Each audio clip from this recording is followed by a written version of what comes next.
The arrests began shortly before sunrise. By midday today, 23 people were taken into custody.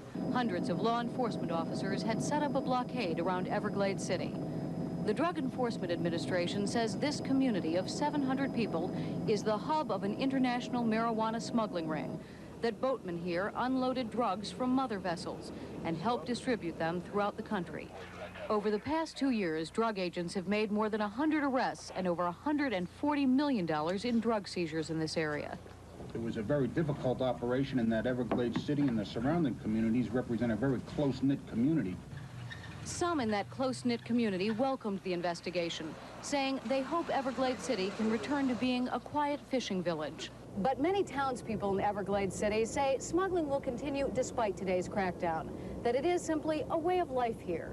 As one woman put it, if you don't want to know or be friends with smugglers, your best bet is move elsewhere.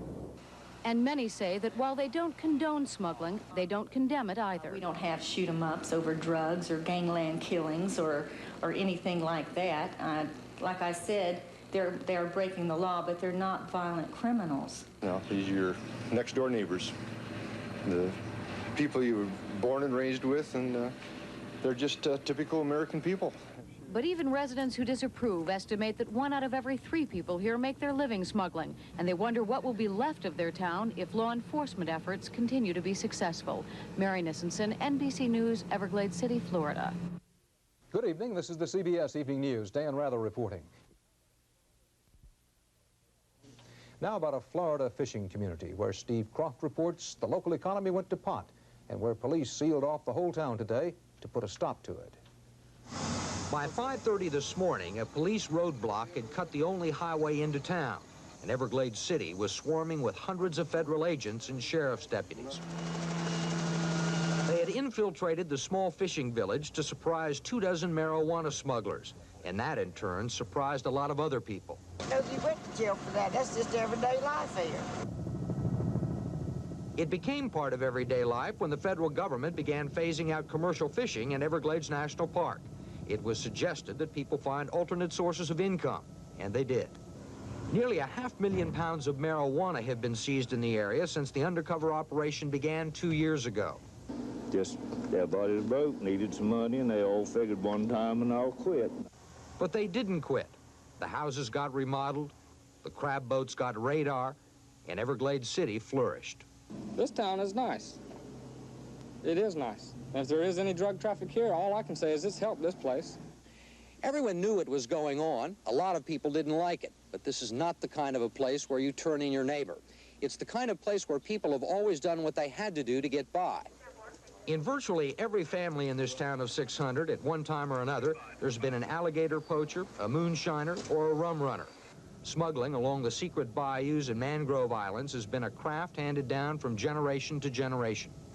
It is a small community. Most of the people are related in some way. It was just that type of a close-knit community that created the problem. More than 200 people have been indicted since the federal government moved its agents in 1981. Today's roster included a former sheriff's deputy and a former state Supreme Court justice who's still at large. It won't change anything. It'll just be more money in it, I guess. Price will go up. So might the price of seafood. This afternoon, the Drug Enforcement Agency was directing a flotilla of confiscated fishing boats towards Naples. Don't get them back before stone crab season opens. It's going to affect a lot, bad. But this village has faced hard times before. And even if it means going back to stretching mullet nets and scraping crab cages, people here have always managed to scrape by. Steve Croft, CBS News, Everglades City, Florida.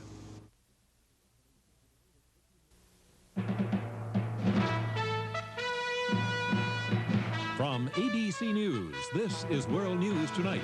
Reporting from Washington, Peter Jennings. Good evening. The subject is drugs. In the last year, approximately 1 in every 5 Americans has used either marijuana, cocaine, heroin, or other drugs such as Quaaludes.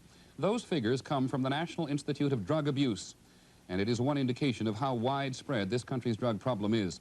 It is a subject of major concern for the government, and today, in one of those dramatic and telling incidents, the government tried to do something about it. In Everglades City, on the southwest coast of Florida, here is ABC's Mark Potter. Before the sun rose over the Florida Everglades this morning, federal agents and local police quietly surrounded Everglades City, stopping all cars going in and out. Then at 5:30 a.m., while most of the 500 citizens were still asleep, the police moved in and arrested 28 townspeople and nearby residents on marijuana smuggling charges. The arrest stemmed from a 2-year undercover investigation that led to 149 earlier arrests and the seizure of nearly 500,000 pounds of marijuana. Today, police also confiscated airplanes and fishing boats they say were used in a wide-open smuggling trade that involved residents of all ages. You got parents, grandparents, you got the kids involved. On the surface, Everglades City looks like any other small fishing village. The neighbors are friendly and the religion fundamentalist. But police say there's another side to the town that earns it the nickname, the Last Frontier. During Prohibition, many residents smuggled whiskey.